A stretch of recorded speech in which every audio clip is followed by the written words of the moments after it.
I'm Brandi Kruse. Coming up today on Undivided, buckle up. I don't know how else to say it, but Democrats in Washington state have lost their damn minds. Maybe they might want to call me a monkey. Governor Bob Ferguson and Attorney General Nick Brown send out advice to illegal immigrants to help them avoid ICE. And what happens if President Donald Trump decides to do away with the U.S. Department of Education? We're joined by an expert. That and much more coming up today on Undivided. Remember, you can support our show for just $5 a month by signing up at undividedpod.com.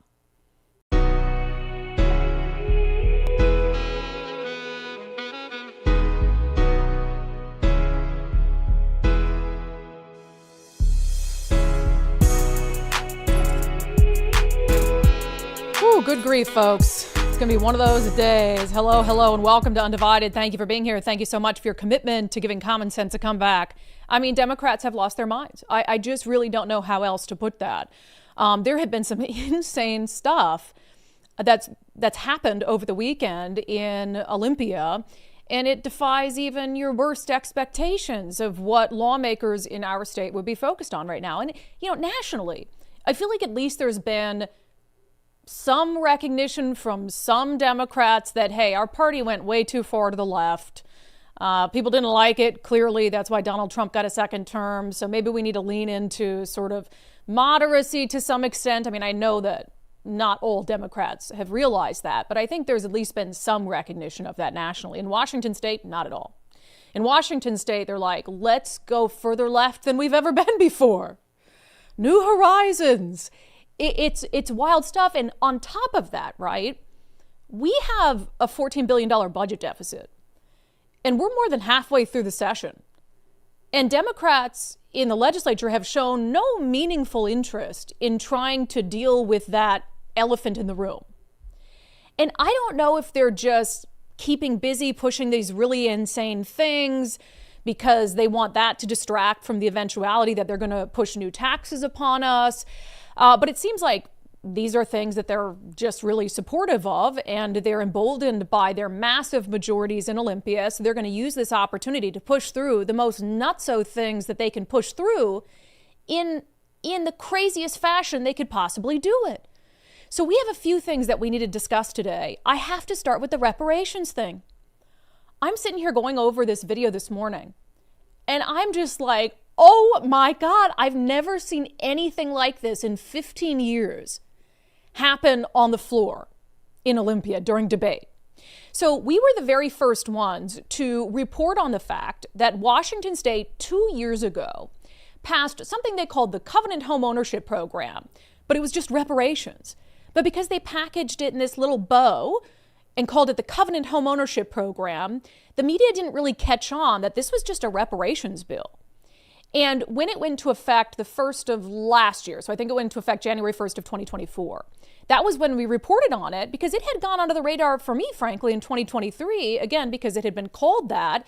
And then you start to realize what it was, and the way that the current program existing today works is if you buy a home in Washington state, you have all these recorder's fees that you have to pay when you file documents.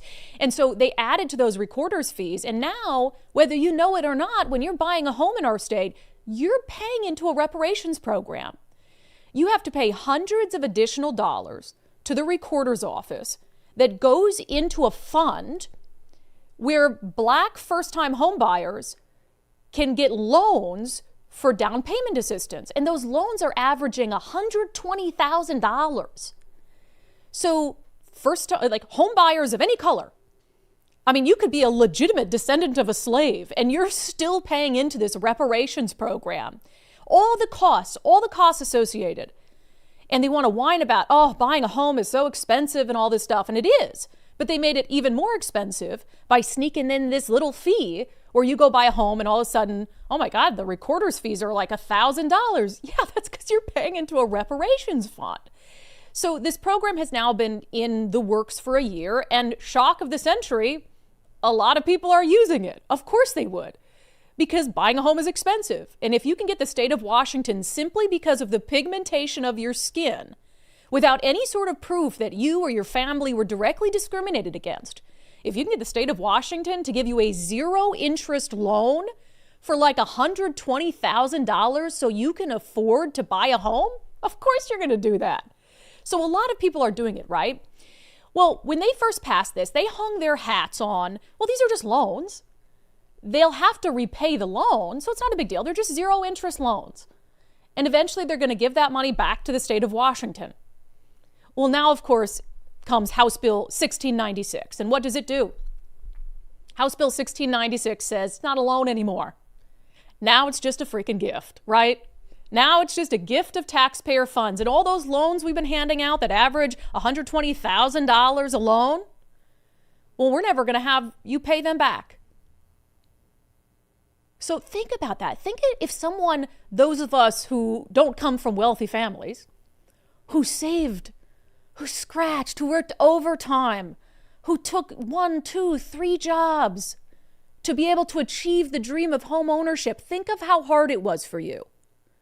Think of how hard it was for you to save enough money for a down payment to buy your first home. Now imagine if taxpayers foot the bill on that for you and you never had to pay it back. It was a gift of taxpayer funds. $120,000 on average. That's what this bill, House Bill 1696, would do. And again, no proof that the Black first-time homebuyers who are benefiting from that program had ties to discrimination in the state of Washington decades ago. It's just, oh, your skin pigmentation is right, check. So here's a big fat check. So that's what they want to do. So this came on the House floor Thursday evening. And Republicans, I can understand where they were coming from. Just buckle up, you guys. This is going to get freaking nuts. I'm like stunned by it. So if you're a Republican and it's a race-based bill, essentially, right? You're like, oh, God, how do I debate against this? Because you don't want them to call you a racist. So Republicans sort of ignored the glaring problem with this, which is that it's just unconstitutional. It's preferential treatment. And Republicans avoided having the debate about like a reparations program like this. It wouldn't withstand a legal challenge, but also it's just wrong, right? Like you're not requiring any sort of proof. And what about Jewish people who were discriminated against? They're not included in this. So there's other groups out there that were impacted decades ago by housing policies because of their religion or this color of their skin or their national origin. But this one's only like for people of a certain skin color, right? So Republicans are like, let's not go there. Let's just make the most logical argument we can against this bill. And what is it? Well, we're in a $14 billion budget deficit. So maybe gifting millions and millions of dollars in taxpayer funds to people so they can purchase a home isn't the thing that we should be prioritizing. Here's a clip of Representative Travis Couture making that point. I mean, and I sit on appropriations, so it's clear to me why we budget in certain cycles. Of course, we have a biennial budget, and we have to balance a 4-year outlook. And right now, it's not balancing. Yeah, it's not balancing. So, you have this program where right now, so you got the recorder's fees coming in, right? And it goes into this fund. And then people pull out of that fund when they're going to get this down payment reparations from the state. And right now you have to pay it back. So it's sort of the idea is that the fund will continue to replenish itself. But right now that fund's already depleted because so many people want to take advantage of this program. So when you turn around and you say now you don't even have to repay the money to the fund to help someone else, then the point Travis Couture and many other Republicans made on the floor is they're going to come back then and they're going to try to continue to fund this program out of general fund dollars. So taxpayers will just be on the hook for all these gifts of taxpayer funds to people with the right skin tone. So Republicans made this very logical argument, because again, I can see where they're coming from. They probably didn't want this to become an argument about race because Republicans will always lose because Democrats will just paint them as racist, right? So they focused on the fiscal aspect of this. Except when you focus on a logical argument against a policy, as Republicans did, what are Democrats going to do anyway? They can't defend the policy. They can't defend the points, the very sound points that Republicans are making about the fact that we simply do not have money for this. So even if Republicans tried to avoid being called racist, Democrats called them racists anyway. There is no doubt in my mind, Mr. Speaker, that the people in my community are asking for restorative justice. They are asking for us to repair the harms that previous members of this institution, and I would dare to say, Mr. Speaker, some current members. 400 years, 200 years, 100 years of discrimination? Maybe they might want to call me a monkey today because I want to participate in our inclusive economy. This is getting ridiculous. You guys, no one on the Republican side said anything even remotely racist. They avoided at all costs making this an argument about arguing against a race-based program, which, by the way, they would have been perfectly within their right to do, because it is a race-based program. It is discrimination. How many white people out there could really use help from the government when it comes to paying for a down payment on their home so they can become homeowners too? How many Jewish people who were discriminated against are excluded from this program? So Republicans did everything they could do not to make this a debate about race, and Democrats still turned around and said stuff like this. Maybe they might want to call me a monkey today. That's insane. That's State Rep Jamila Taylor. And then you heard there in the earlier cut, Representative Christine Reeves saying, oh, this chamber has a history of discrimination, and dare I say, current members too. And she got gavelled for that because you can't impugn the motives of the members. She got gavelled for it, but she still called Republicans racist for making sound fiscal arguments. This is going to get even crazier too, so just buckle up. Buckle up, people. For making sound fiscal arguments about we cannot afford this. It won't be sustainable without additional taxpayer funds, and we can't do that right now. We have a $15 billion budget deficit, so we need to pick and choose our battles. Racist. You want to call me a monkey? That's about the nuttiest thing I've ever seen happen in Olympia, and that's really saying a lot. I feel like every week I have a new nuttiest thing that the Democrats do. Because again, they can't debate the bill on the merits. They can't justify the bill on the merits. Think about that.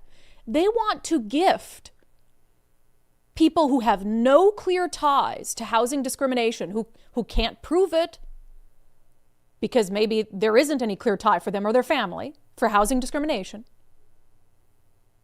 They want to gift them on average $120,000. Imagine that.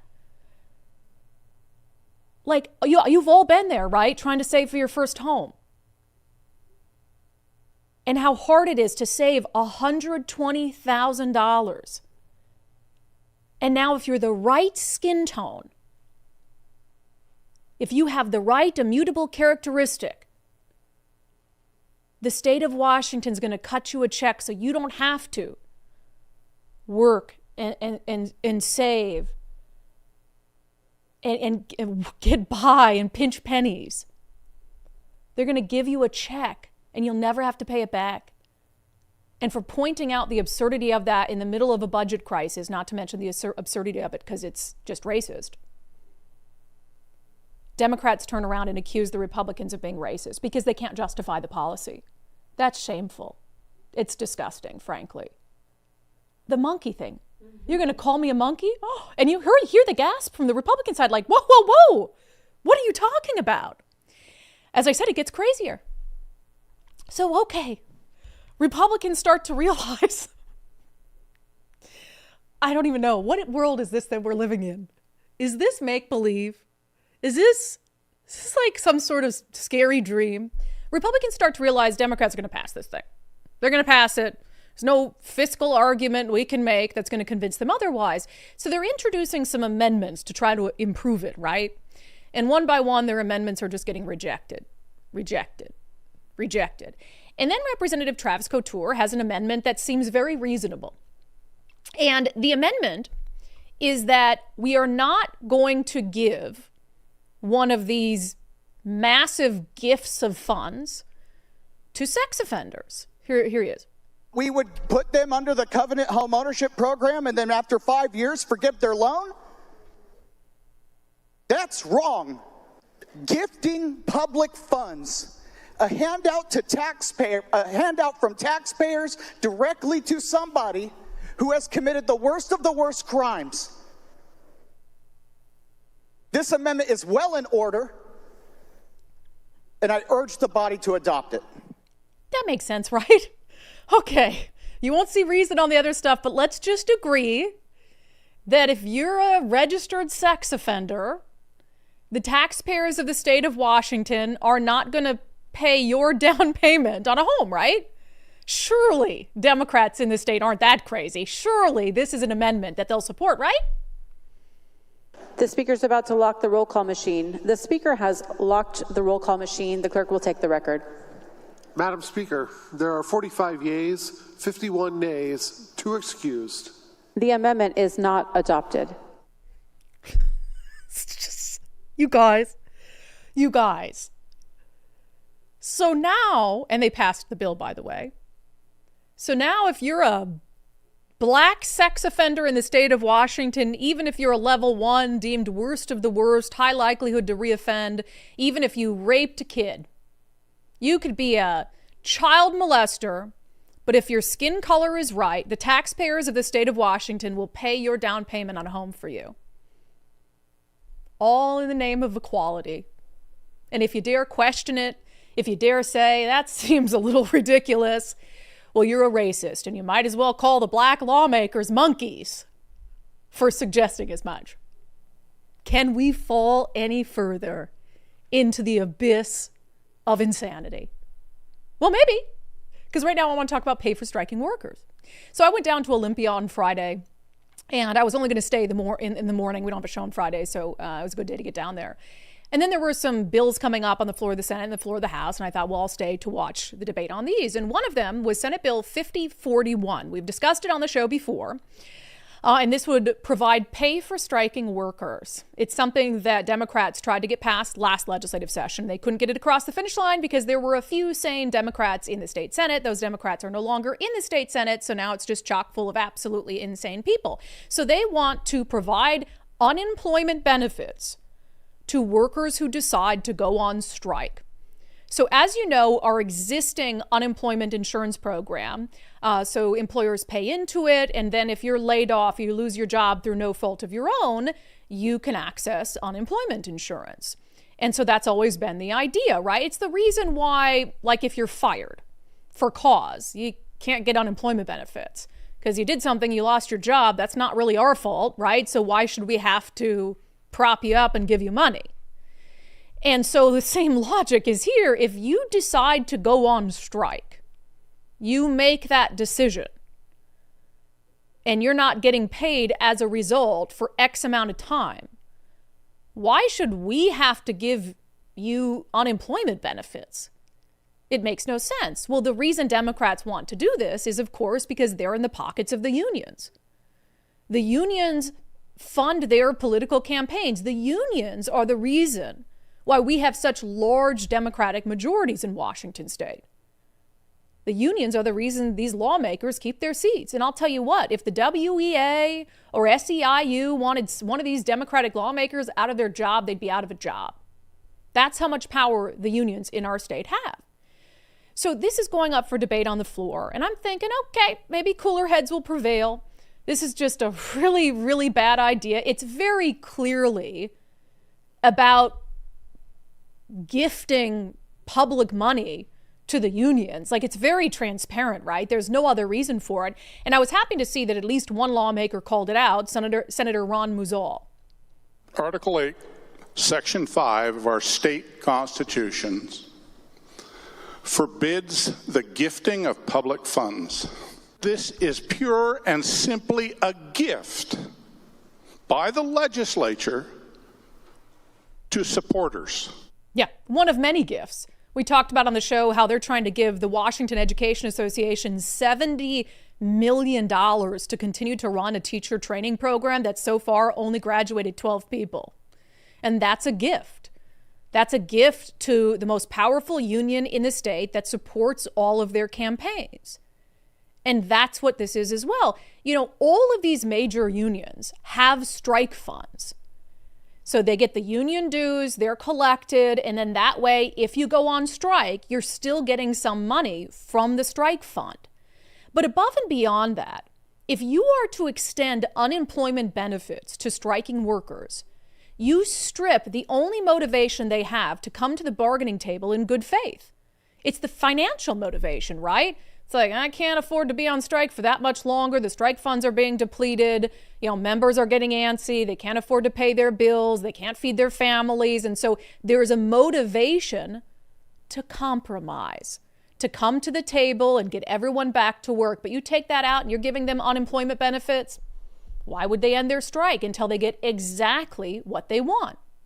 So similar to the reparations debate, this debate was chock full of absolutely asinine statements from the Democratic Party. So Senator Rebecca Saldana was sort of the lead messenger on the Senate floor during this debate. And she, honest to God, said this. Workers involved in a strike aren't really unemployed by choice.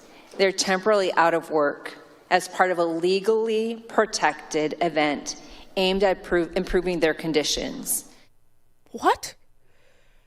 She says that workers who are on strike aren't unemployed by choice. God, I could swear, I'm not a member of a union, but I swear that union members have to vote to go on strike. Do they not?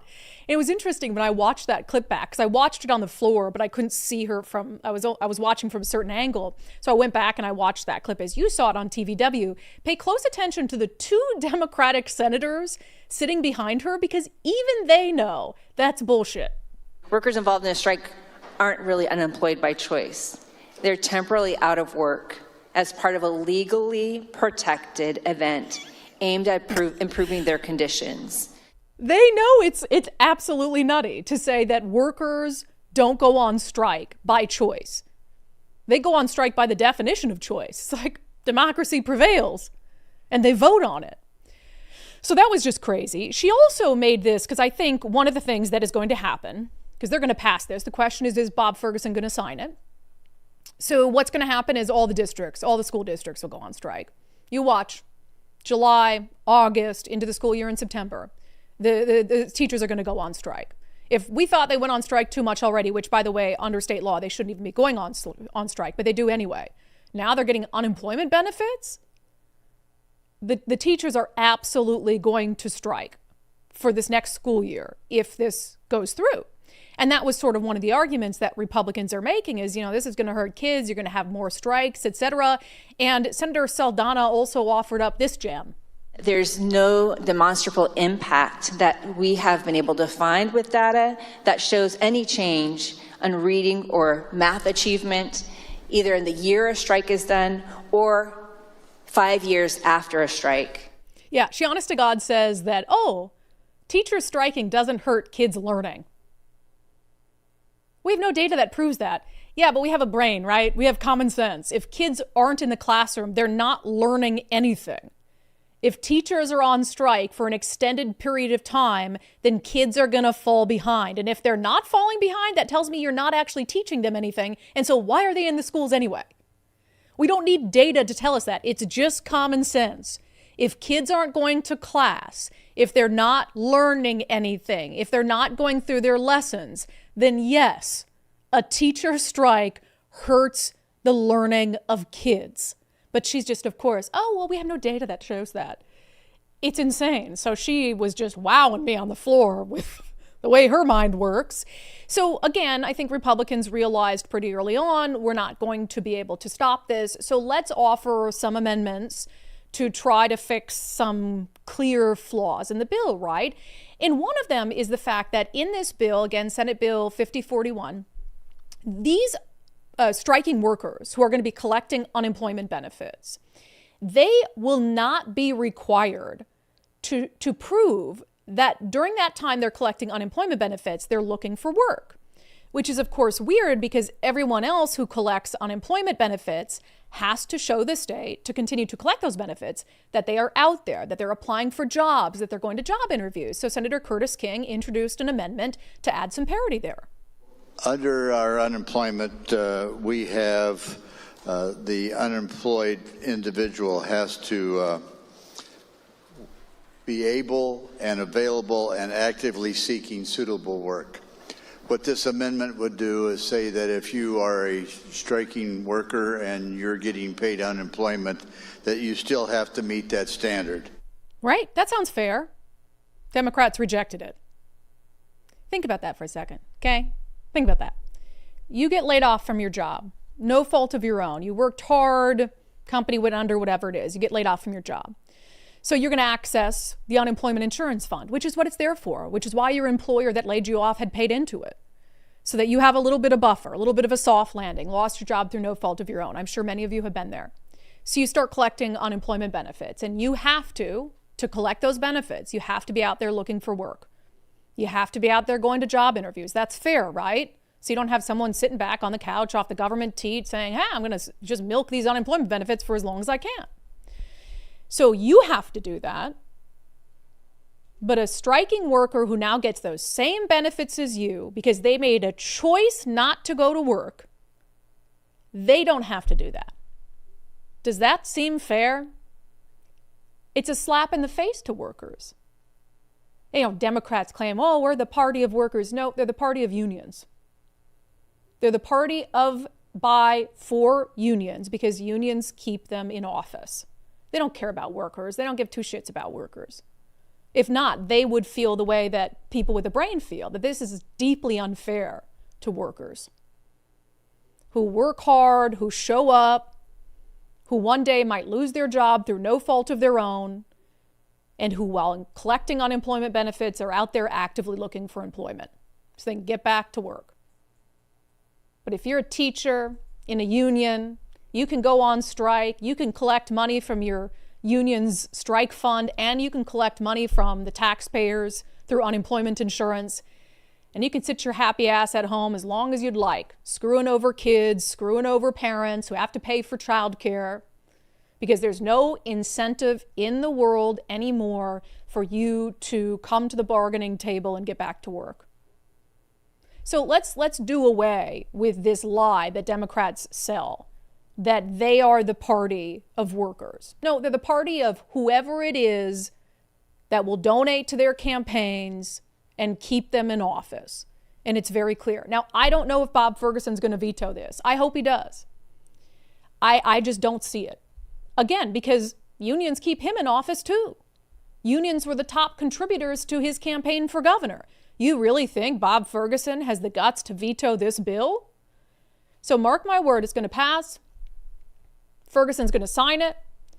And then you better, as a parent, if you have kids in public schools in Washington State, you better damn well as a parent be prepared and be saving up to pay for extra childcare going into late August, early September, to have plans for what are you going to do with your kids, because they will not be in school, because your local school district will be on strike. Thanks, Democrats. All right, we have more madness to get to. There were so many things that happened. I was like, I don't know how long the show is going to be today, but we got to get to as much of it as we can. So while they were doing all this insanity, they were also dismantling your Second Amendment rights. So we'll talk about that coming up next.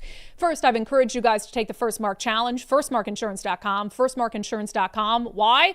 Well, in this climate, we all need to save more money because Democrats are basically making it impossible to exist in this state as a law-abiding, tax-paying citizen, and they're going to suck you dry. So why not save some money on insurance at least to compensate for it?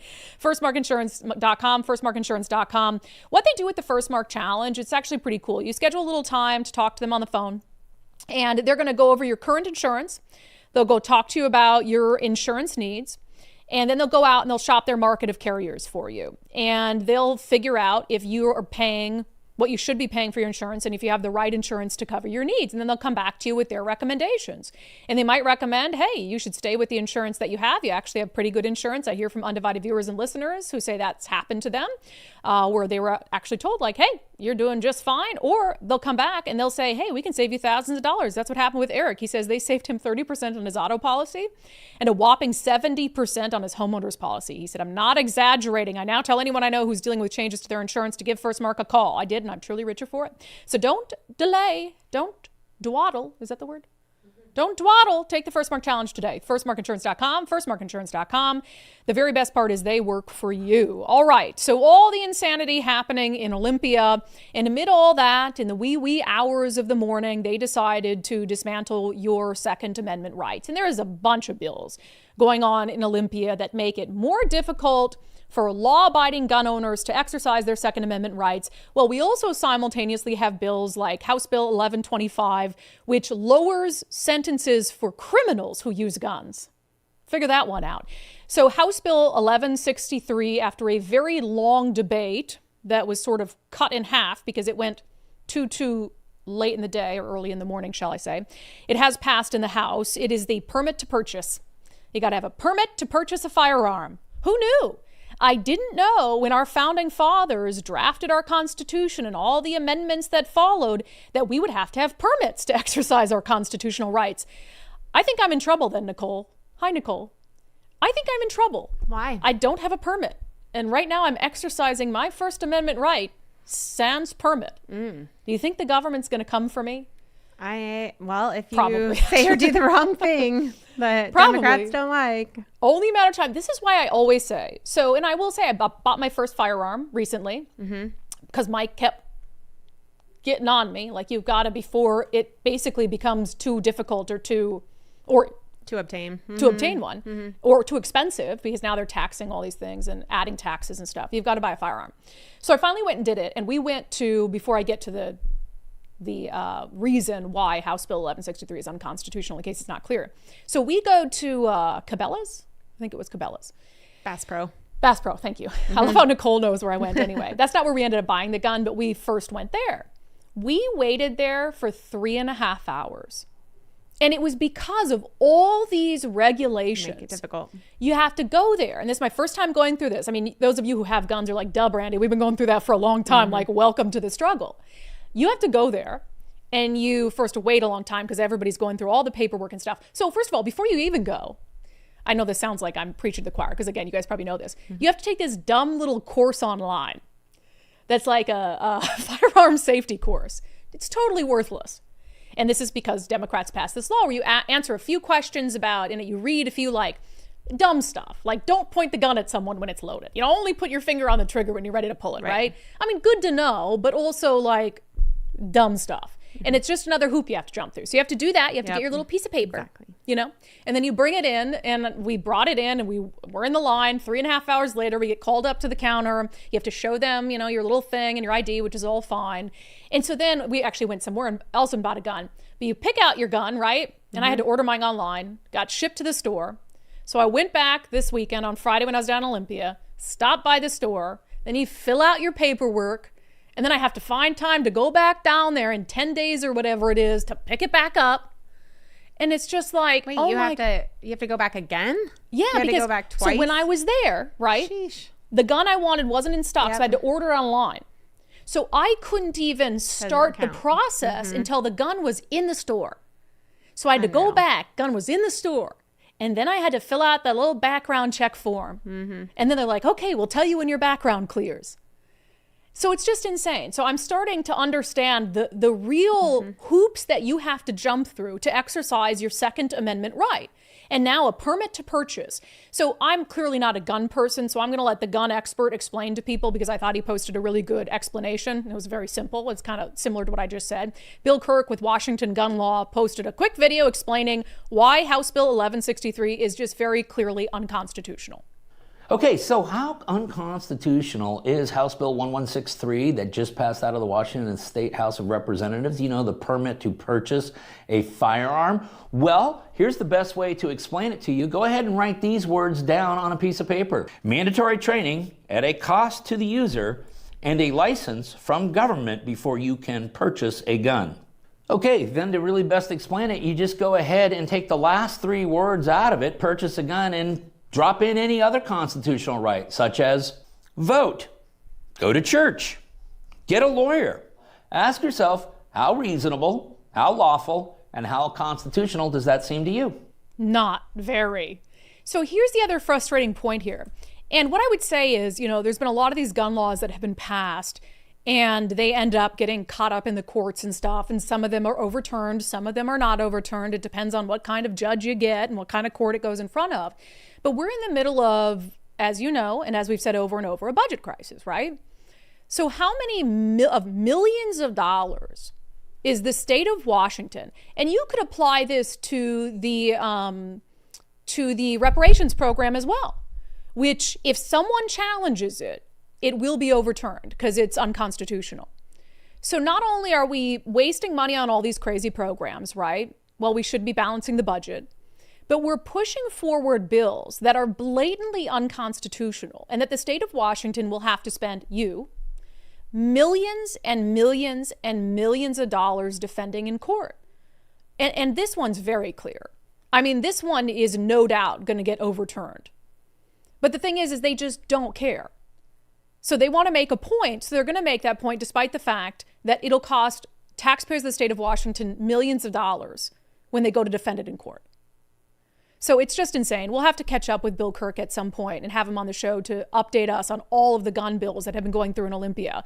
But like my husband told me, if you're in the market for a new gun, you better go buy that freaking thing right now. Ammo too, because they're trying to levy that 11% tax on the sale of guns and ammo. So go stock up, buy your guns. And I would also say I need to go look back and see if this has an emergency clause on it, because off the top of my head, I'm not sure if it does. Hold on, let me just look really quick while I've got you guys, because I want to know, because that would make a difference, right? Because if it has an emergency clause at the end of it, sorry, scroll down, emergency, then that means that the second the governor signs it, it goes into law. I don't see one on here. I could be wrong. But so you need to look at those gun bills and the taxes and stuff. And if they have an emergency clause on it, the second the governor puts pen to paper, it's law. So you don't have the typical window where a new law goes into effect on July 1st. So you're like, okay, I'm going to stock up. I'm going to go do all these things. I'm going to buy a bunch of guns and ammo without the 11% tax and all these things. And then I know July 1st that ends. Well, some of these things, they put an emergency clause onto the end of it just to try to screw you over. Hold on, let me just double check here. I should figure this out. I'll talk to Bill about it, but something to know. Okay, another bill, and I know we're talking about a lot of legislation, but a lot of crazy stuff happened over the weekend. So we were kind of the first ones, I think, to talk about this insane bill, House Bill 1531. So House Bill 1531 is basically a requirement to push government propaganda on vaccines, and it's a bill that demands vaccine obedience. So this was put forth by Democrats, and it basically says that if the state and the best available medical evidence says that we need vaccine mandates, no local jurisdiction can stop that from happening. No local jurisdiction can pass laws or ordinances that go against vaccine mandates, that go against what state health officials want to do to deal with a communicable disease or another COVID situation. And you're also forced to spread the state's propaganda. And you can't produce like anti-propaganda propaganda. You know what I mean? Like you couldn't spend county funds like going against on any sort of campaign going against what the state is doing. It is a bill that demands 100% obedience when it comes to state vaccine mandates, state regulations, if we find ourselves in another pandemic. I mean, this is truly insane stuff. This is like communist China stuff. So this was up for a debate on the floor, and Republicans had some really powerful personal stories about vaccines as examples for why we need to allow some sort of latitude for exemptions. I have encountered family members. There's a father in Spokane that took his son to go get this vaccine because he felt that he was doing the right thing at the right time based on what science said at that time. His son is paralyzed, Madam Speaker. The father can't work. There's nobody stepping up to help their family. They're not stepping up on the state level. They're not stepping up on the federal level. What do I tell these families, that I encounter who not only, are very clearly in a situation where they're harmed, but Madam Speaker, they're double harmed because they can't even talk about the issue. My cardiologist that I was referred to looked at my chart and says, oh, you had the vaccine. We need to send you in for an echocardiogram because that could be what's causing your problem because of an enlarged heart, Madam Speaker. Madam Speaker, the state of Washington has recently made a terrible mistake, terminated many professional firefighters, law enforcement officers, our ferry workers that we have not recovered from because the state thought they knew better. They were wrong. My medical license was threatened. I was given an ultimatum that I would not be able to support my family. And I knew that I was low risk. I had never had a heart condition before. I now have a cardiologist. I have periodic check-ins. And there is no reason for that except for palpitations that started about 72 hours after the first vaccine and put me in the hospital for the second. I now have a medical exemption and I'll never take an mRNA vaccine again. However, I never should have had it in the first place because I had no risk factors. We need our health department to not mandate. We need them to inform and allow informed decisions. Yeah, but they're going to mandate. This passed off the House floor early Sunday morning. It's just insane. So you now have the state, as if it didn't have enough power already. It wants to say, we know best. We're going to use best available medical science, as if they followed the science back during the pandemic. I mean, even when the science was overwhelming that the vaccines were not going to be what they thought what we were told they were going to be. They were not going to stop the spread. They were not going to get us out of the pandemic. They continued to push vaccine mandates, and now they want to be trusted with more power, with more authority. They want to be able to produce their own vaccine propaganda and force localities, even in red areas of the state that aren't interested in these sorts of things, to push that out, to shove it down people's throats.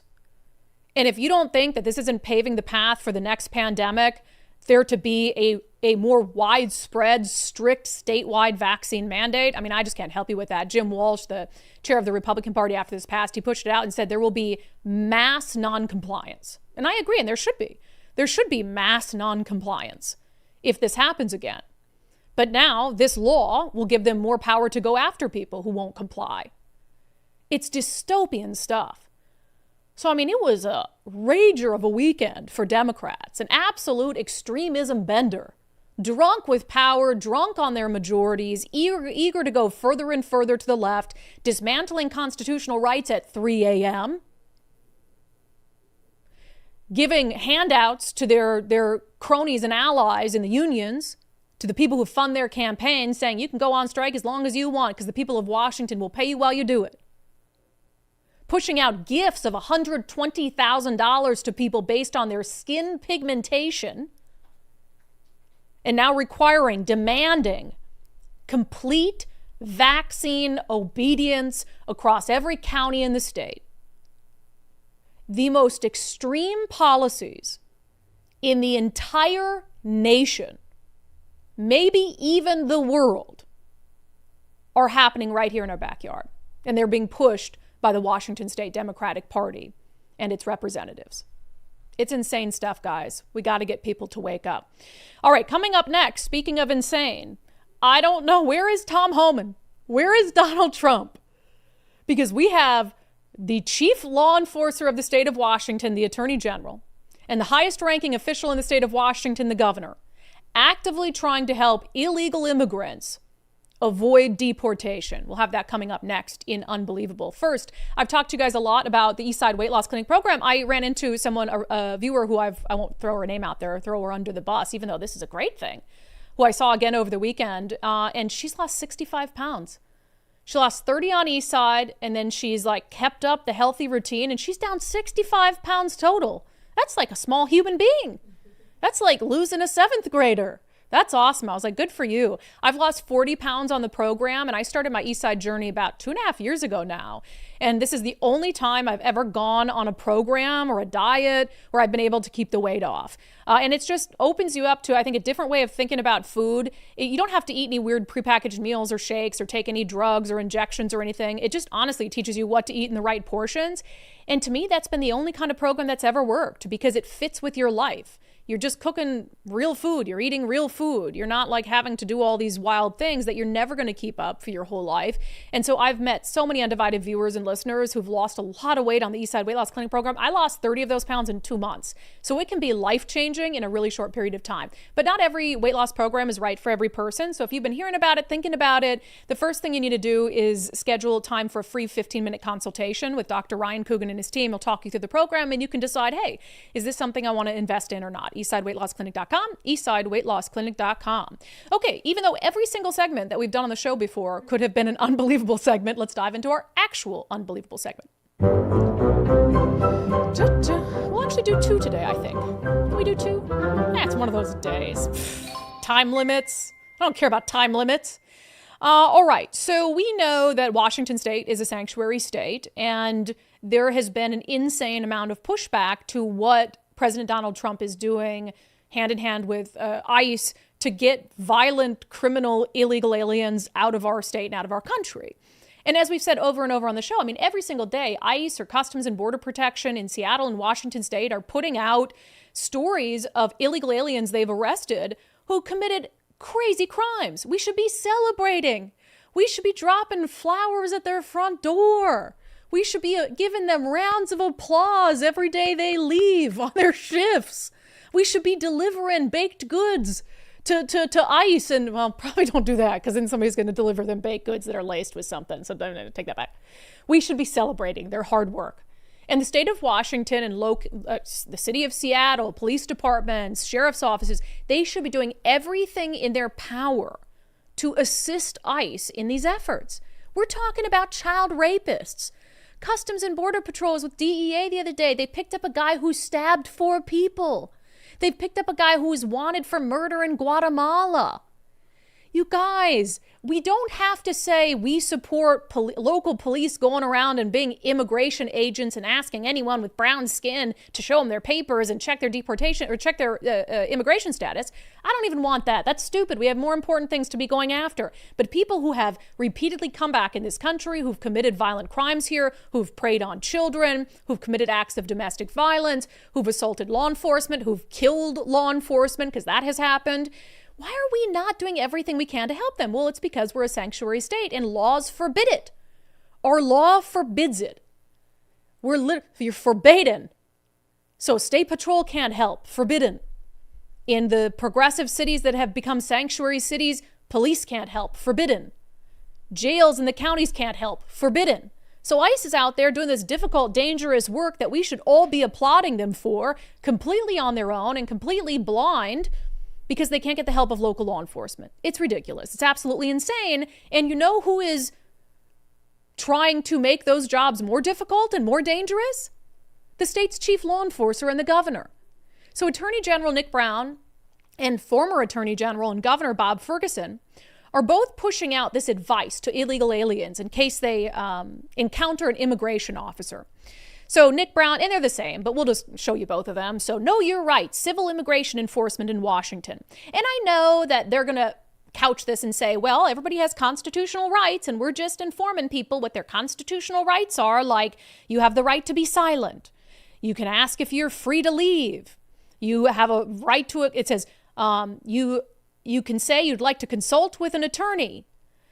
You can ask them to leave. It's literally... Let them know you do not consent to a search. So it's literally going through a little checklist of if you're in the country illegally, how you can tell ICE to F right off. How you can tell ICE just to get out of your face and no, you can't search my home. And I get it. I love the Constitution. I love it so much. And I know that even people who are here illegally have constitutional rights in this country. I get it. But this sends a clear message that the state's chief law enforcer wants to thwart and make more difficult and dangerous the efforts of federal immigration officers to get dangerous people out of our country. And the same thing from Bob Ferguson.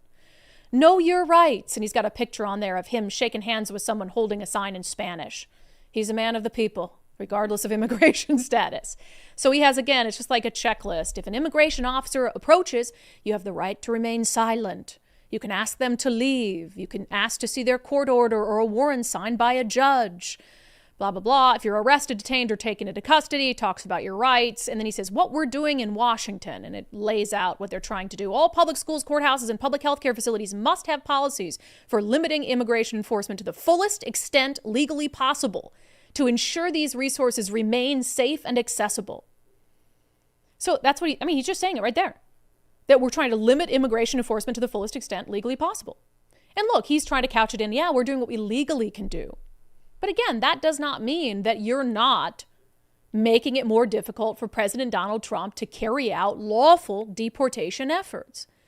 And I've said, I don't know, there's so much gray area here. And I went on a big rant about this on the show last week. I don't need to go on another long rant about the same thing. But like in the city of Seattle, well, we're down, 700 cops right now? They should be overjoyed that ICE wants to come there and take the worst of the worst criminals off the street. Like, let me take that sex offender off your hands and send him back to Guatemala. Let me take that child rapist off your streets and send him back to Mexico.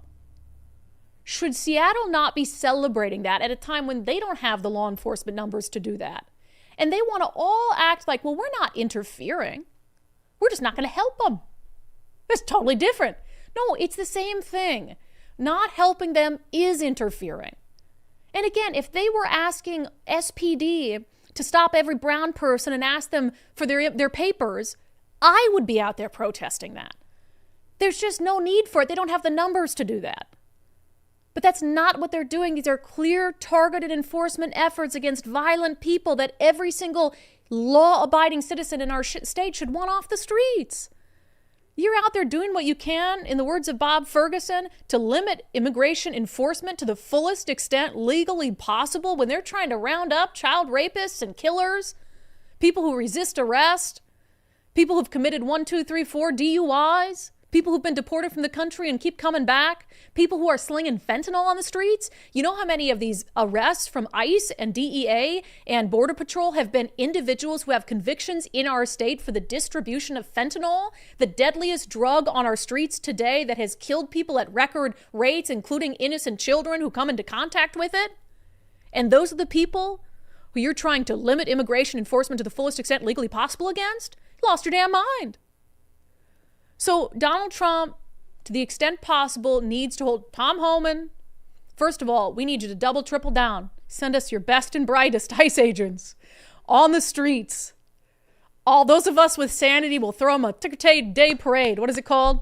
Ticker-tape parade. Ticker-tape parade. We'll throw confetti at them and roses and applaud them on their mission. I don't understand why it's taking us so long to get their attention. Come on, Donald. What do I got to do? A little dance? Oh. I mean, that might work. He likes women. He likes women. I don't know if I'll give you a sexy dance. I'm not quite there yet. I can give you one of these as my standby. Walk like something like Egyptian. Yeah. Yeah. That's the only dance I got. Yeah, swim. Can do the sprinkler. Whatever you want. What is it going to take? It's really crazy stuff. Let me see. Libs of TikTok picked it up. Maybe that'll get Trump's attention. I feel like that's what got the U.S. Department of Education's attention when we did that interview with Frances Stout, the female athlete who sat out. And then Libs of TikTok and the New York Post and Fox and Friends picked it up. And the next day, U.S. Department of Ed's like, we're launching a civil rights investigation. I mean, look, I understand. Just love this picture. I know, right? That's the nerdiest picture. Somebody told me he wears a wig. I'm like, that's not a wig.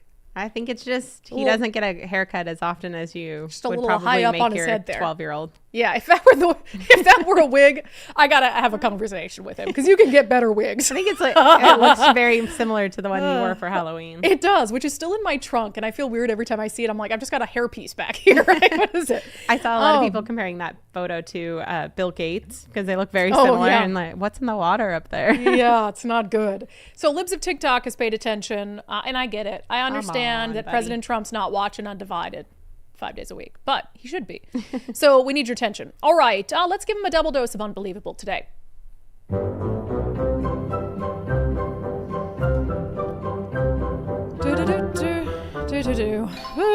out of steam. Look, all the things I just discussed that are absolutely batshit crazy. And no, I'm not painted a swear jar today. I get an exemption today because this stuff is so crazy. There's no other way to describe it. So I already know on the live chat, everyone's like, you're swearing a lot today. My husband just closed your ears. I think they're over it. I think they're over it. They don't know. This is who I am. This is who I am. And I'm just going to keep going.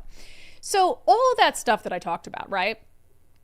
It, yes, is the fault of the party in power. Like, these are people who are incredibly extreme. They're some of the most extreme politicians in the entire country. But I don't blame them as much as I blame the media. And I've said this many, many times. When you have the one entity that's supposed to hold them accountable failing to do so, then there's no check on them.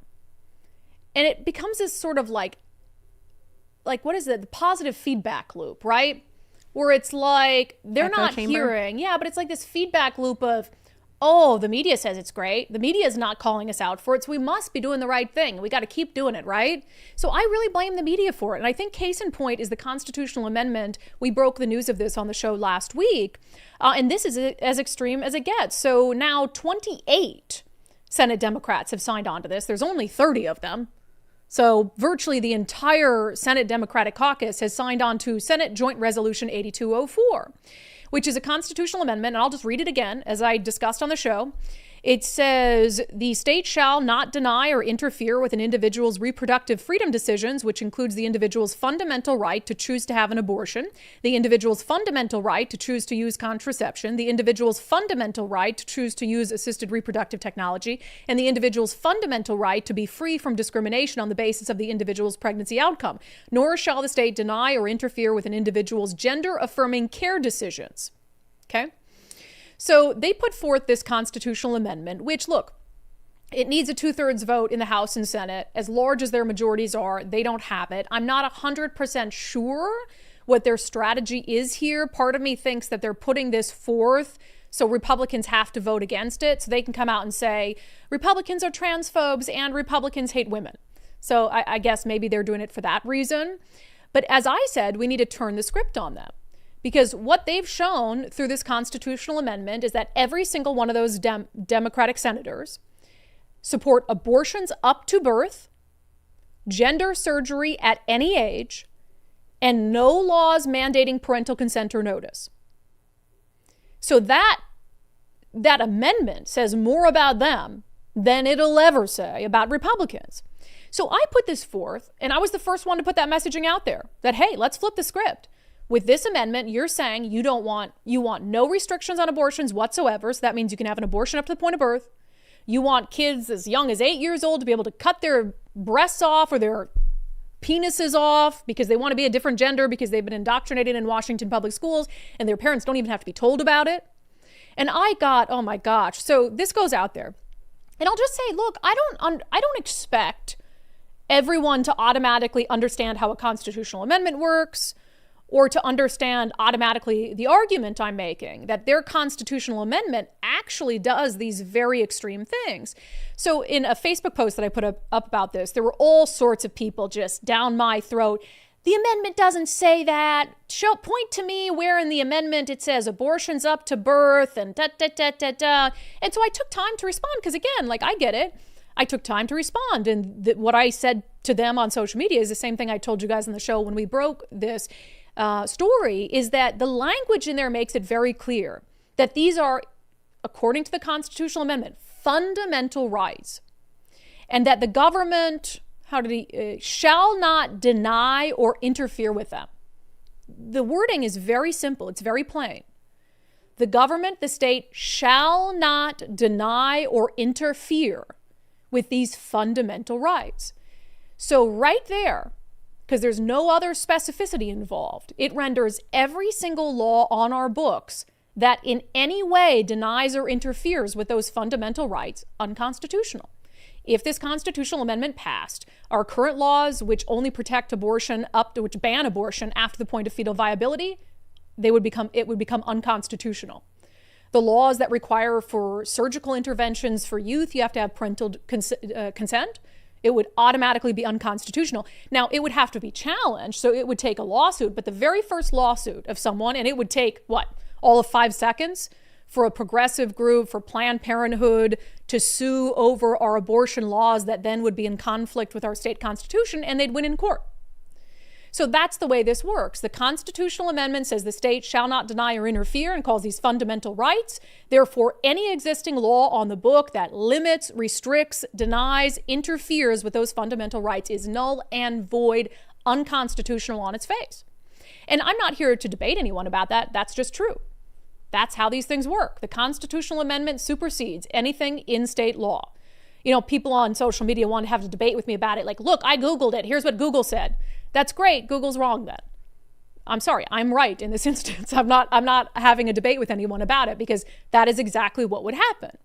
And if that's not the intention of Democrats, if that wasn't the intention of the 28 Democratic senators who signed on to this, then they need to clarify and they need to add language to that constitutional amendment. If they don't add language, then that is their intent.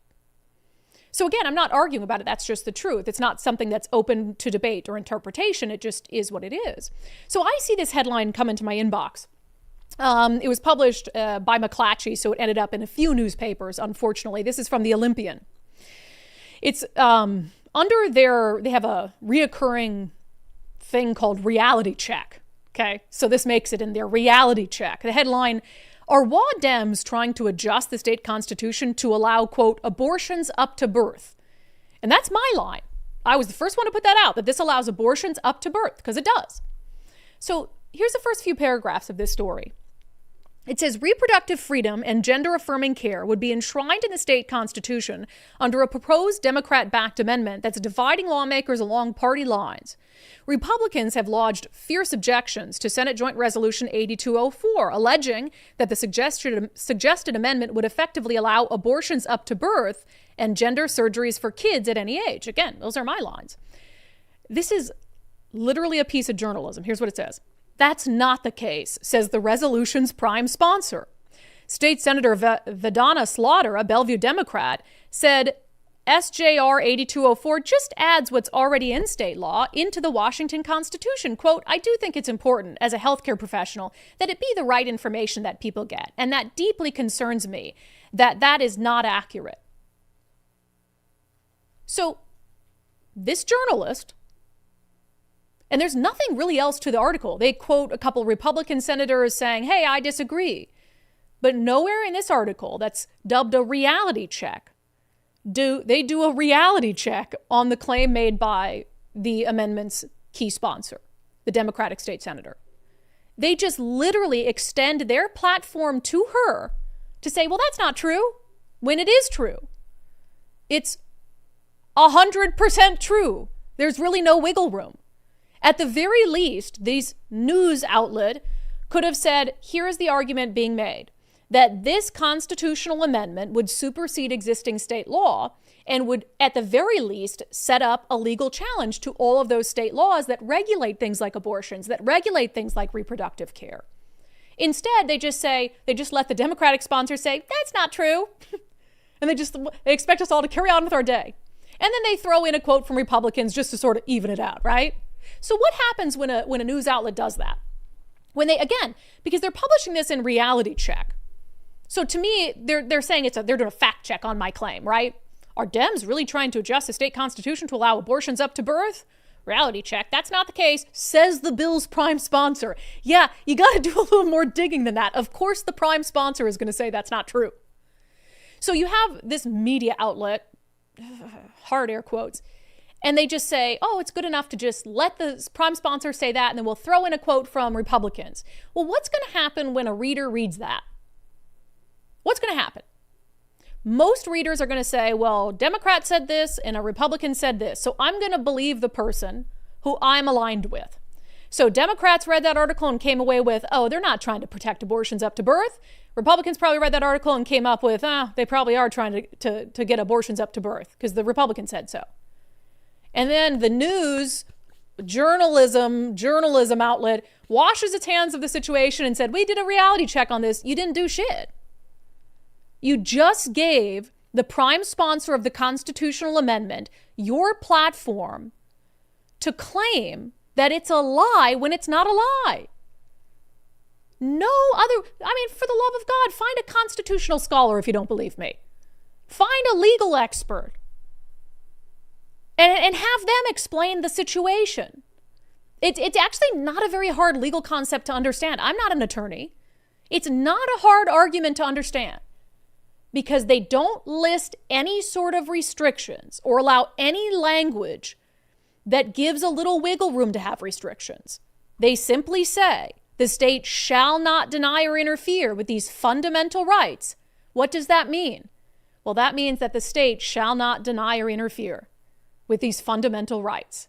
That doesn't mean when you say the state shall not deny or interfere, except they're going to limit it in this way, in that way, in this way, and that way. No, that's unconstitutional. So that's what baffles me. It's not for any journalist. This isn't a difficult concept to understand. And it's not your job just to like, I love, quote from both sides, and you think that's enough. No, you're doing a segment called Reality Check. Tell people what the truth is. Don't just present what the Republicans say and the Democrats say and wash your hands of it. Help people understand how this works. The likely legal challenges, the complexity of the situation. This is lazy at best, intentionally misleading at worst. And shame on that senator for saying it doesn't do that. All it does, what'd she say? It just adds what's already in state law to the Washington Constitution. What are you talking about? State law right now is abortions are banned after fetal viability. Let me just read that constitutional amendment again. I don't see that in there, do you?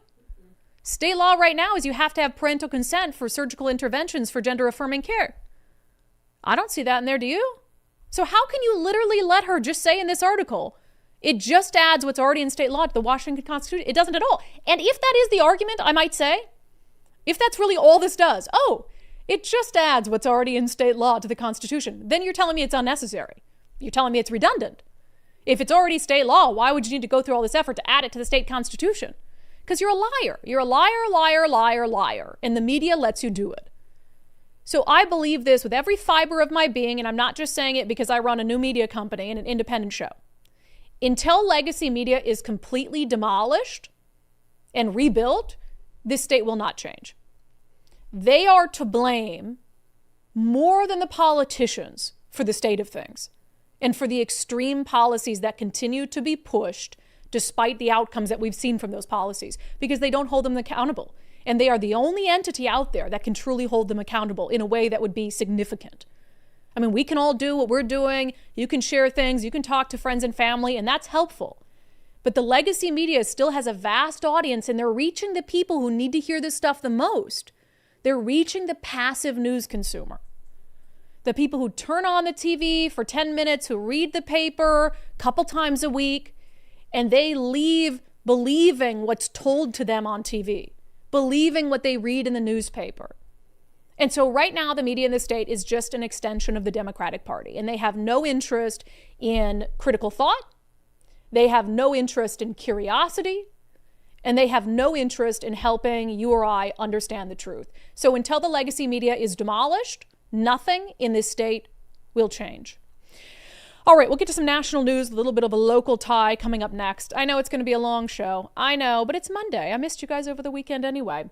Our friend Zach Abraham with Bulwark Capital is having another one of his Know Your Risk live webinars coming up on March 20th. So you've got some time to sign up, but I would recommend doing it as quickly as possible. He's going to be talking about the first 100 days of the Trump administration. And Lord knows there's a lot to talk about, but specific when it comes to the markets and your retirement portfolio, how are these decisions that Donald Trump is making impacting your retirement portfolio in the first 100 days, and then he'll do an analysis of sort of what's to come for the rest of 2025. So don't miss Zach's first 100 days live webinar. He's also going to talk about, he'll do a full reveal of how Bulwark is always looking for opportunities to lower risk, lower cost, give your retirement as much upside as possible. So it's just like running your retirement portfolio through a Department of Retirement Efficiency. I think we could all use that, and kind of just a second opinion, too. You've got this really critical thing. You only get one retirement. You don't want to screw it up. Zach Abraham and his team can help you out. So sign up for Zach's first 100 days webinar happening Thursday, March 20th, 3:30 p.m. Pacific time. Register now, knowyourriskradio.com. And don't forget to watch Doge Watch with Zach and I. There'll be a new episode out tomorrow. We have a ton of fun talking about all things Doge. Okay, some national news. Is Donald Trump going to get rid of the Department of Education? I don't know. It seemed like it was imminent last week, and then they sort of backed away from it and said they're going to continue to review it. Meanwhile, the head of the National Teachers Union, Randi Weingarten, was almost in tears over the idea. They're just taking opportunity away from kids that don't have it. So billionaires, kids of billionaires, they have it. They go to private schools. Everyone else, 90%, go to public schools. Don't take away their opportunity. So let's stay on the facts. Sorry, no, I'm do really not angry about this. No, because this I'm is what really people angry. need to hear. I taught kids in Clara Barton High School in Brooklyn, New York. Yeah, so the U.S. Department of Education, if you did away with it tomorrow, it would actually give more control to local school districts, more control to the states to handle education. I mean, it doles out grants and all of those things, but her meltdown is totally misplaced. And obviously, you're going to see that meltdown from somebody who's the head of the teachers union. But we had on the Sunday show, on Sundays with Subscribers yesterday, Vicki Murray. So Vicki is Washington Policy Center's new director of the Center for Education, but she literally wrote a book about the nation's failing education system. And we talked to her about this idea of, should Trump get rid of the U.S. Department of Education? What would it mean for our state? Here's a clip from our interview on Sundays with Subscribers. Donald Trump campaigned on eliminating the Department of Education. It seems like he's continuing to make steps in that direction. Is that a good idea or a bad idea? I think it's a terrific idea. We never needed a Department of Education. Look at our neighbors to the north, Canada. They do very well. High immigration, all of this. It's handled at the provincial level. They don't have a Ministry of Education. We could easily get rid of the Department of Education right now. And people are concerned about what about this program, that program. I actually wrote a book on how to do it with a blueprint called Failure, the Miseducation of America's Children. It's very simple. First thing we do is all the constitutional programs, for example, like the Office for Civil Rights, Veterans Affairs, all of this, we put those back into pre-existing departments, Veterans Affairs, the Department of Justice. As far as the federal government being a bank or sort of an intermediary between private loans, no, that should be privatized. The government doesn't have good financial literacy, financial sense. I don't want them in charge of that kind of finance. So the rest of it, all the programs and so forth like that, we have state departments of education. Devolve all the programs, all the grants down to the state departments of education. Those grants will typically run 1 to 5 years. Doesn't matter where we are in those life cycles of those programs.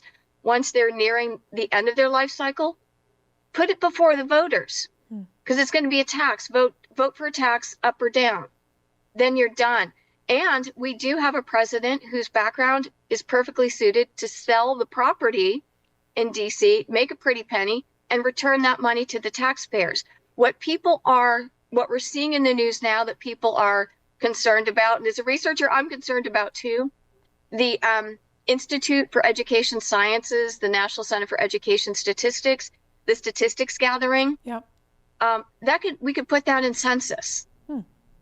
But I, for one, even though I do like the fact that it makes my job a lot easier, there's nothing stopping states and using a federal system to get together, use best practices, and let's continue that good work that way.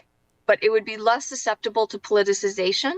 And here's a challenge I'd like to issue. And this was a recommendation back in the 70s as an alternative to a department, a big bureaucracy. Why don't we just get a catalog of all the programs? Are they working or are they not? That didn't fly. You want to know why? And I have to check this. I haven't had the chance to check this, but at the time when I wrote my book a few years ago, there does not exist a uniform definition of what a federal education program is. So if we can't define it, how can we measure whether it's working or not? Yeah. So we really don't know. I think the states are much better equipped. And here's the beauty part of that. Not only do we get better policy, we won't eliminate it entirely, but we can really minimize the politicization, because all of these rent seekers, all of these folks, for example, like various unions, that go to Washington and just have to go to one place, you're now going to try and influence 50 states. So I think for that reason alone, that's a huge advantage. Yeah, it was a fascinating conversation with Vicki Murray. And we talk also about sort of the empowering parents and school choice and comparing what happened in Arizona, where, 2 decades ago, they were kind of in the same position we are, and now they've dramatically expanded school choice. So I highly recommend watching the conversation. You can watch the full interview with Vicki Murray coming up yesterday on Sundays with Subscribers. I'm like, what day is it? It's Monday. It happened yesterday. If you're not a subscriber, you can sign up, undividedpod.com. We do in-depth interviews every Sunday that you can check out on that show on interesting, unique topics. I also want to note, just because we're on this subject, there was some interesting news out of the Freedom Foundation. So our state, you don't have to be a member of the teachers union if you don't want to be. And look, you're still going to get the benefit of their bargaining or whatever it is. But if you don't believe in what the teachers unions are doing, I mean, God knows they're very extreme in Washington. You don't have to be a member of the teachers union, and there are other states where that's the same. So the Freedom Foundation announced that it has just formed kind of an alternative to traditional teachers unions. It's called the Teacher Freedom Alliance. They're calling it a non-union alternative for educators. They say over the past 2 years, Teacher Freedom Alliance and the Freedom Foundation has brought together more than 500 educators from 35 states, providing a platform to educate teachers about their First Amendment rights for union representation and the various resources available to them. The Teacher Freedom Alliance is bringing teachers together from all over the country to restore education and make the need for teachers' unions obsolete. Love that. So if you're one of those teachers that doesn't want to be a member of your local crazy teachers union or the WEA, check out the Teacher Freedom Alliance. So saw that, thought it was interesting. Now, our Daily Show poll today, some of you have probably already said, Brandi, you've asked us this before. And I think I have, but sometimes I like to, as things change, especially in the Trump administration, something that comes up on a campaign or whatever it is, I like to see how public opinion shifts on things. So I asked you guys, would you support abolishing the U.S. Department of Education? Yes or no? Nicole, yes or no? Would you support abolishing the U.S. Department of Education? Well, I think it makes me nervous for the same reason it makes everyone else nervous, is the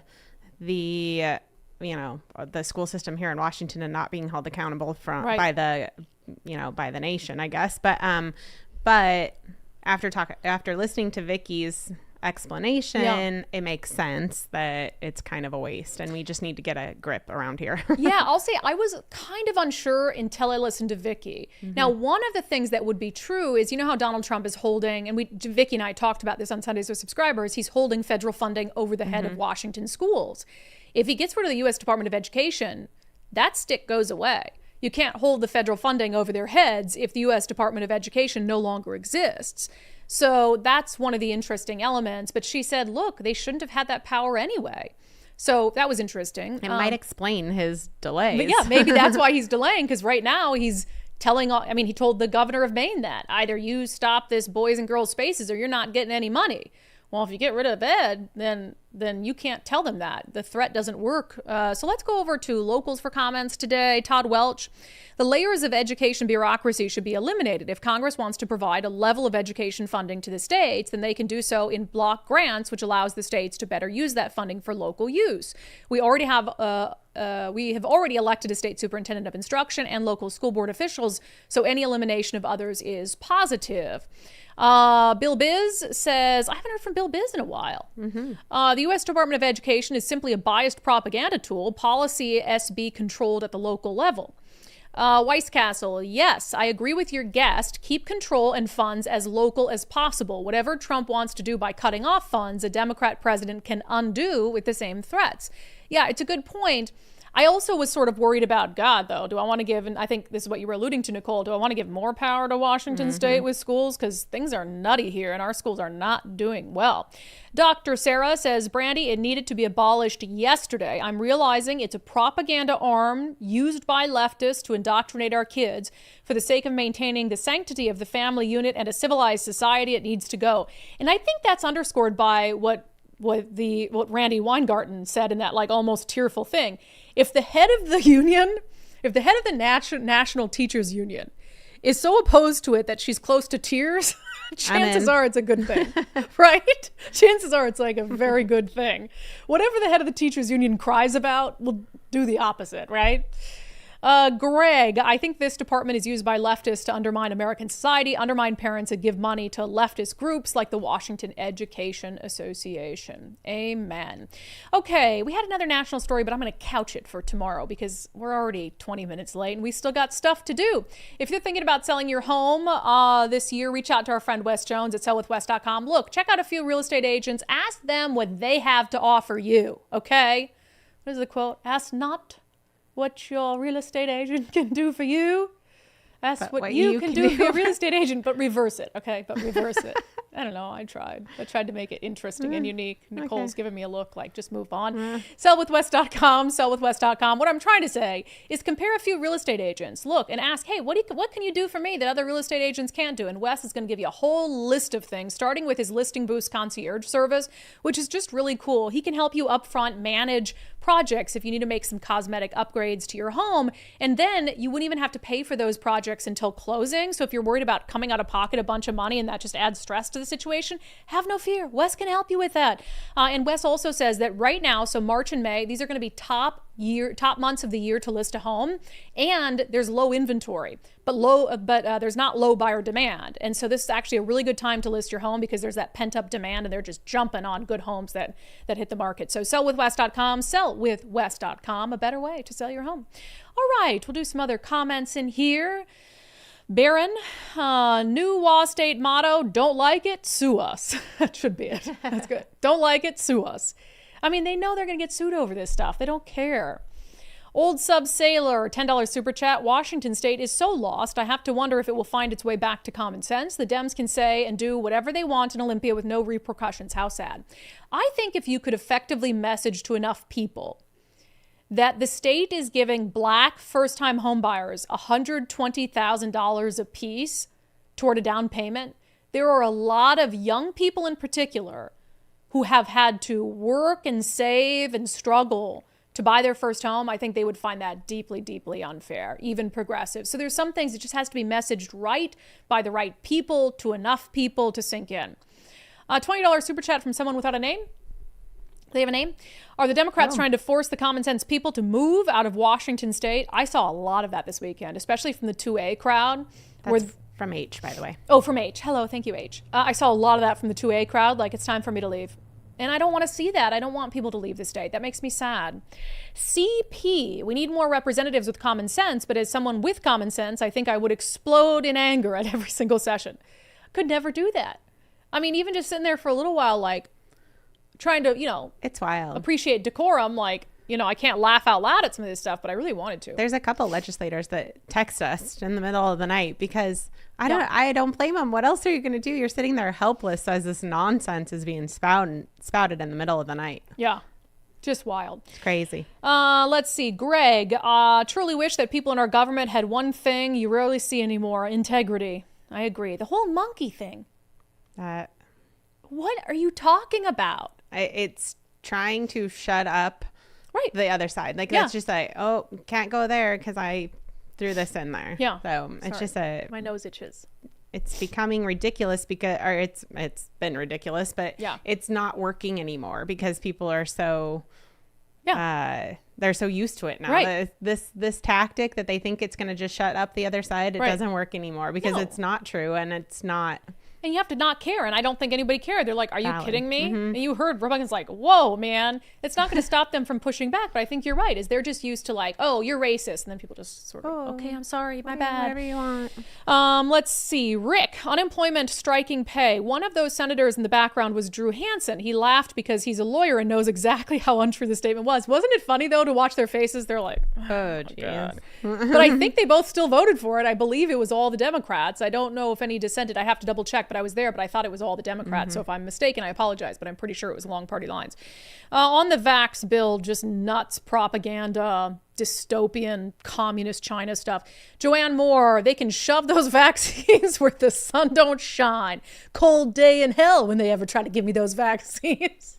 I think it is. I love that. I know. I do too. Hell yeah. I do think that this is having the opposite effect of what they intended. Because if you are actually worried that there's going to be a worse pandemic that will actually do more harm than COVID, then you've now got people absolutely on the other side that were maybe willing to look at the, instance by instance, the whatever pandemic that came up. They might actually look at it and say, hey, you're right, this might infect somebody else, maybe I'll consider this vaccine. Now you've got people absolutely not not happening, chase me down with the needle. You were never willing to they always want to talk about best available science, right? We're going to follow the science. You never followed the science. So again, and you say it perfectly too, is like, if you had just had a little humility, and you had just had a press conference saying, we were wrong. Wow, we were wrong. But Jay Inslee would never do that. The Department of Health would never do that. So that shows me that you're not concerned with the science. You're concerned with optics and politics and all of these things. So now I can't trust you to make a decision that is in line with science. So I'll never let the state ever again tell me or mandate or tell me and convince me I got the vaccine. And I wish I had. And I never got, by the time the boosters came around, I had woken up to that grift.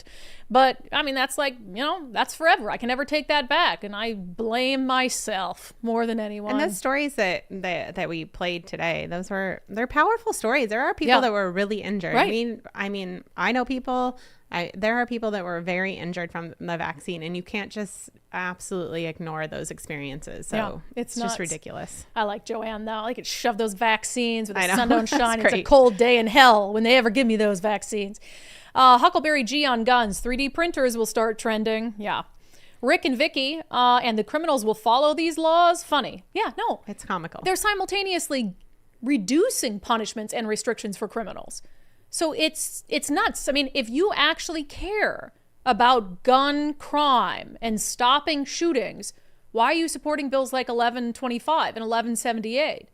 Why are you right now debating a bill that if you're a juvenile and you murder 2 people even, 3, that's too far. 2 people, you can get out of jail at the age of 24. So they don't care. They don't care about gun crime. They don't care about shootings and murders. They just don't want Republicans to have guns because they just genuinely hate you, and guns give you joy, and they don't want you to have that joy, and they don't want you to be able to defend yourself because they want a society that is completely beholden to government. So they want you to crawl to the government, to beg the government to be able to keep your family safe and protect you and increase taxes and give up civil liberties and all these things. It's by design. It really is. It took me a long time to understand that, by the way, probably longer than it should have. Gray matter. Foreigners on visas, student vacation work, etc., have constitutional rights, not illegals. They aren't subject to the jurisdiction of the Constitution. I disagree. I think that they do. People have told me that before, but you are subject to the jurisdiction. That's the reason we can arrest an illegal immigrant and put them on trial for murder. I mean, there's an illegal right now that's facing trial for the death of a Washington State Patrol trooper. That is subject to the jurisdiction here. So for instance, if you're looking at, I'm trying to think of like an example of someone who wouldn't be subjected to our jurisdiction, like someone with diplomatic immunity. Right? Okay. I guess technically that's an example of someone who like they could break the law and not get in trouble for it, right? But if you can break our laws and be prosecuted for breaking our laws, you are subject to the jurisdiction of the Constitution. So I just disagree. Brian Manzo, Libs of TikTok, just posted about Nick Brown suing the Adams County Sheriff's Office. The rest of the country needs to hear about the continued insanity going on in Washington. That what? happened during our show, so I have Oh, it did? Oh, you've got it right here. Libs of TikTok. Nick Brown, the Washington State Attorney General, has filed a lawsuit against the Adams County Sheriff's Office for cooperating with federal immigration agents. That's that sheriff that said, hey, ICE, come on down. We'll help you out. Right. This is how desperate they are to keep criminal illegal aliens in your neighborhood. Dang. And that's, again, Nick Brown. Is there anyone more disappointing than Nick Brown? Who sat here, a couple feet from me, pretended to be this moderate, and then went on the same bender as Bob Ferguson, just Bob Ferguson 2.0. Again, you don't have better resources. You don't have a better use for your resources than to go after a sheriff, a law enforcer, who wants to help ICE get violent criminals out of the state. Again, you should be applauding them. You should be on the phone. How can we help? Nick Brown should be on the phone to Donald Trump. Hey, if you just want to focus on the real violent criminal illegals, how can we help? That's what they should be doing, but instead they're suing to stop the sheriff from helping ICE. Donald Trump, Tom Homan, Please. We're begging you. We really, really need your help here, and we need a damn good United States attorney for the Western District of Washington. All right, great comments, you guys. Sorry, we're just going late. With that, let's get to our closing sanity check. Here's how broken Democrats are. They're actively out protesting something they used to celebrate: electric vehicles. So you know that there have been protests outside Tesla dealerships. I saw this crazy video the other day of this protester running alongside a Cybertruck, slamming on the window. And of course, those Cybertrucks are tough, so it probably didn't do any damage. And a little weak fist of a progressive man didn't do much damage either. But just losing their minds. Like breaking windows at Tesla dealerships, losing their mind about electric vehicles. They used to celebrate Tesla and Elon Musk, but now it's Elon Musk. And so screw these electric vehicles. And in Seattle, they're lighting them on fire. I went to the side window and looked out, and the flames were just pouring out. Over the weekend, Seattle firefighters battled flames shooting out of a white Tesla Model 3 in North Seattle. I tell you, that firefighter was courageous. He went up to the vehicle in flames. Oh my gosh, a Tesla Cybertruck is on fire. All right, there's a fleet of Cybertrucks right now. Unbelievable. Seattle fire on the scene. Lighting electric vehicles on fire because they hate Donald Trump and Elon Musk that much. Apparently, their hate for Donald Trump eclipses their love of the environment. And that has been your closing sanity check for today. If you have not signed up to support our show already, this is how we do this awesome show. 4 days a week. Somebody was saying, Brandi, you don't do the show 5 days a week. Yes, we do. We do a show on Sundays, exclusive for subscribers. So if you want to join us 5 days a week and support our work to eclipse the mainstream media, to put them in their place, to tell the truth about these policies, where else, Nicole? Where else are you going to get that in-depth of an analysis of the weekend's events in Olympia? Nowhere. And we do it for $5 a month. What a smoking deal. That's a bargain. After taxes, it's more like $3 a month, really. Well, they're paying $5. Taxes and fees. Oh, yeah. Okay. Sorry. Sorry. Yeah. All right. Sorry. Yeah. Good, Nicole. Thank you. All right. Anyway, you can sign up at undividedpod.com. Really good point. Undividedpod.com. Just click on the banner that says support the show for $5. We make it pretty simple. We'll see you back here on the live show tomorrow. Lots of good stuff to talk to you about.